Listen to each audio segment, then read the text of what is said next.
Desde hace 2 años, la industria de los videojuegos nos ha proporcionado a los consumidores una serie de maquinitas de la nostalgia en formato mini, orientadas sobre todo al coleccionista más que al jugador, que pueda hacerse con una cabina o una Raspberry Pi. Las consolas mini, al contrario de lo que todo el mundo piensa, no empezaron con NES Mini, sino que ya antes AT Games ya había sacado a la luz una Mega Drive Mini no oficial de Sega, con materiales de dudosa calidad. Tan malos eran que las diferencias de sonido entre el producto original y la recreación mini eran más que patentes. Estas maquinitas de AT Games no llegaron a ningún lado y de alguna manera no se empezó a mover ficha en el mercado de las consolas mini hasta que Nintendo no decidió rehacer su consola NES, consola que muchos no tuvimos la oportunidad de poder jugar en su momento, debido a los limitados números de la primera tirada y a la especulación que se abalanzó sobre ella. Por el contrario, Nintendo con su segunda consola Super NES Classic Mini no tuvo ese error, lanzando una tirada más que suficiente para que todo el mundo que la deseara se pudiera hacer con ella sin problemas. Este año se ha confirmado que Sega más pronto que tarde sacará por fin Sega Mega Drive Mini. Y como no, lo que era un secreto a voces se confirmó hace bien poquito. Sony también lanzará su propia maquinita de la nostalgia, la PlayStation Mini. PlayStation Mini contará con un total de 20 juegos, de los cuales ya se ha confirmado un total de 5. Esta PlayStation Mini costará un total de 100 euros y vendrá también con 2 mandos que, a diferencia de lo que muchos esperaban, no incluirán el joystick analógico. No entiendo la decisión de Sony de no incluirlo, ya que a mí personalmente se me hace más cómodo jugar a la PlayStation con joystick, pero quizás esto simplemente se deba al hecho de que Sony quiera conservar la esencia original de la consola, la cual no incluía nada más que crucetas. Ahora la razón de este vídeo. A continuación incluiré una lista de videojuegos que creo que es necesario que debe incluir PlayStation Mini, juegos que bajo mi punto de vista tienen la esencia de lo que fue la primera consola de Sony. Empezamos con Gran Turismo, el rey de los simuladores de conducción. Gran Turismo, o en su defecto Gran Turismo 2, son juegos que revolucionaron la forma en la que podíamos ver la conducción hasta ese momento. Pensar que en esta época todo a lo que se podía aspirar era esencia arcade. Carreras que no eran realistas, pero que de alguna forma te divertían. Gran Turismo es de esos juegos que merece la pena jugar una vez en la vida, con una cantidad de contenido bárbara y que sin duda hace las delicias de los más exigentes en el mundo de la conducción. Cualquiera de los 3 primeros Resident Evil es necesario en la mini consola de Sony. Pensar que fueron los primeros juegos que dieron origen al género del survival horror. Juegos en los que ya lo necesario no era vencer a tus enemigos, sino saber administrar tu inventario y llevar mucho cuidado con quién gastabas las balas. Juegos que en su tiempo dieron miedo, y miedo de verdad. Del survival horror pasamos a uno de mis no muertos favoritos. Este es Medieval. Medieval es un juego de aventuras que tenía todo lo que hacía este tipo de juegos entretenidos. Junto a Sir Daniel Fortress, que iríamos recorriendo mundos de lo más perturbador, pero al mismo tiempo simpáticos que te pudieras imaginar. Medieval supuso un gran triunfo, tanto que sacaron su segunda parte Medieval 2 años después. Parte que, si mal no recuerdo, no vio la luz en tierras españolas.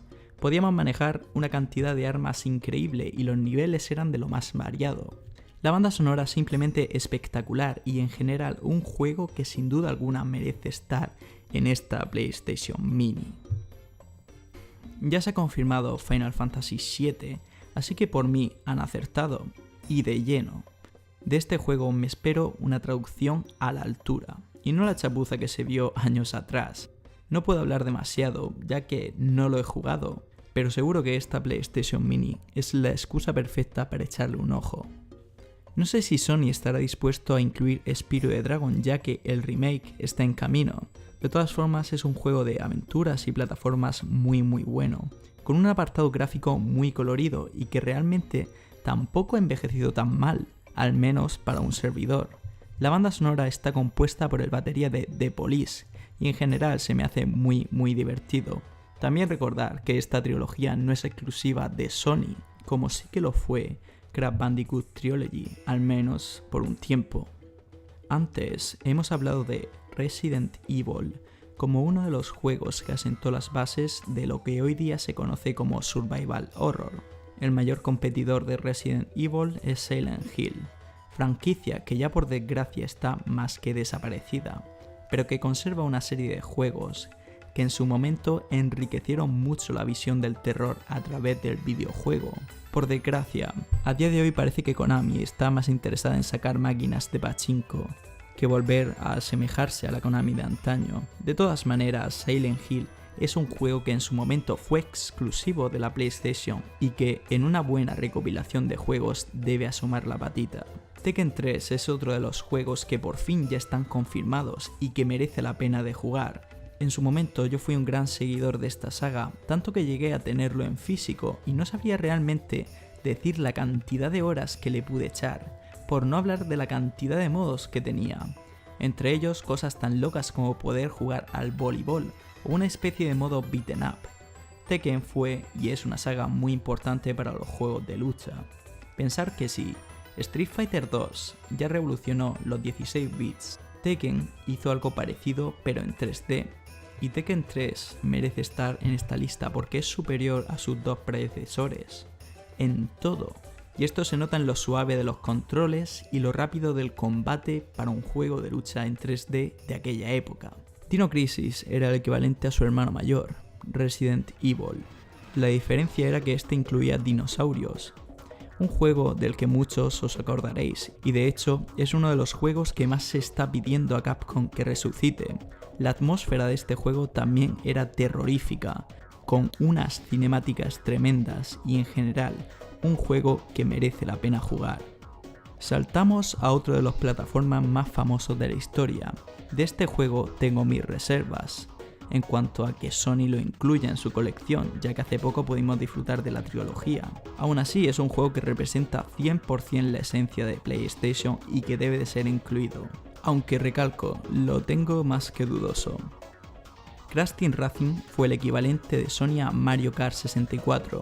Era un juego que necesitábamos porque no había nada parecido en la consola. A diferencia del Mario, y como bien se puede apreciar, estaba orientado en el mundo de Bandicoot, con todos sus personajes y villanos. A mi parecer es uno de los mejores juegos de conducción que he jugado en mi vida. Las pistas eran muy diferentes y variadas, al igual que los distintos mundos. Un juego que tienes que jugar al menos una vez en la vida. Desde mi punto de vista, el modo historia supera con creces al de Mario Kart, pero a diferencia de este, el multijugador es algo en lo que Crash Team Racing fallaba. En fin, juego obligatorio en la selección. A estas alturas, todo lo que se puede decir de esta saga es poco. Un juego de sigilo que llevó la narrativa a otro nivel y la forma en la que se plasmaba a través de las cinemáticas. Juego que catapultó a Kojima al estrellato como uno de los diseñadores más reconocidos del mundo. Aunque Digimon World viene siendo más un capricho mío que una necesidad de la consola, me gustaría que francamente incluyeran este RPG tan cuco al que recuerdo con mucho cariño. Además, lo interesante de este juego sería que por fin podríamos pasarlo, porque sí, Konami en aquella época tuvo los santísimos de sacar un juego que automáticamente se bloqueaba en cierto punto. Eso para los que se quejan tanto de la industria de los videojuegos de hoy día. Lara Croft a día de hoy es un icono, pero en su época fue uno de los primeros personajes femeninos relevantes en un videojuego, algo que nunca se había hecho. Era el equivalente a una Indiana Jones femenina, un juego de aventuras que, aunque bajo mi punto de vista tenía un control más que mejorable, es la piedra angular sobre la que han salido una cantidad de juegos enfermiza y de la que a día de hoy se sigue viendo como una de las sagas más relevantes del mercado. Os voy a ser sincero, nunca he jugado a Parappa the Rapper, pero creo que es necesario incluir un juego de ritmo en la selección. Los gráficos me parecen muy bonitos para la época y, por qué no, parece muy divertido. Street Fighter Alpha 3 es un juego de lucha que en su momento se contrapuso al canon establecido de las 3D.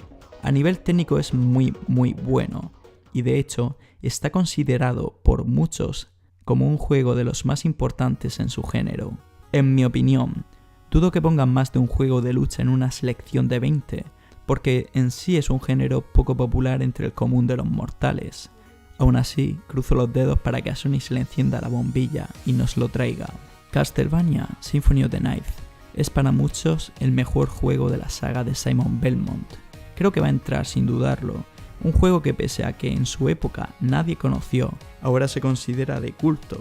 Un juego muy importante a la hora de sentar las bases de lo que más tarde se convertiría en Metroidvania. Yu-Gi-Oh! Forbidden Memories es un juego al que ya por cierto le he dedicado un vídeo. Uno de los videojuegos que más me ha marcado en mi vida como gamer y uno de los que entraría en mi top 10 seguro. Dudo que Sony esté muy por la labor de incluirlo en la lista, ya que de por sí el catálogo de PlayStation fue enorme y reducirlo a 20 juegos es comprimirlo todo demasiado. Aún así, yo lo incluiría. Daría variedad al catálogo y en sí es un juego muy entretenido. Pero si queréis saber más, veros mi vídeo de Yu-Gi-Oh! Forbidden Memories que tengo subido. Spider-Man de PlayStation es el primer juego de Spider-Man en 3D. Los chavalillos de aquella época flipábamos solo con el hecho de meternos en el cuerpo del superhéroe más conocido de Marvel. Y aunque creo que ha envejecido bastante mal, sobre todo si lo comparamos con los juegos de Spider-Man más modernos, creo que para los que vivimos aquella época es un bocadito de nostalgia nada desdeñable. ¿Quién me diría a mí que acabaría recomendando un juego de Disney? Pero es que en este caso está más que justificado. Hércules de PlayStation es un juego que lejos de hacerse solo para aprovechar el tirón comercial de la película, se juega y muy bien, con un apartado gráfico en 2D muy bonito. Cada una de las misiones representa una parte de la historia y además de esto tendríamos la oportunidad de batirnos contra distintos bosses que veíamos en el film. Me quedaba hacer una última recomendación de lucha, y esta es Marvel vs. Capcom, el primero de la saga y en el que por primera vez podríamos luchar con los superhéroes de la franquicia de cómics más exitosa, una idea muy loca que hasta el día de hoy se ha mantenido y que ha cuajado muy bien, siendo uno de los juegos de lucha más demandados hasta la fecha. Hasta aquí mi selección personal acerca de los juegos que creo que mejor quedarían en una PlayStation Mini. Si crees que me he dejado algo, puedes ponérmelo en los comentarios y así poder compartir opiniones. Me despido y nos vemos en la próxima.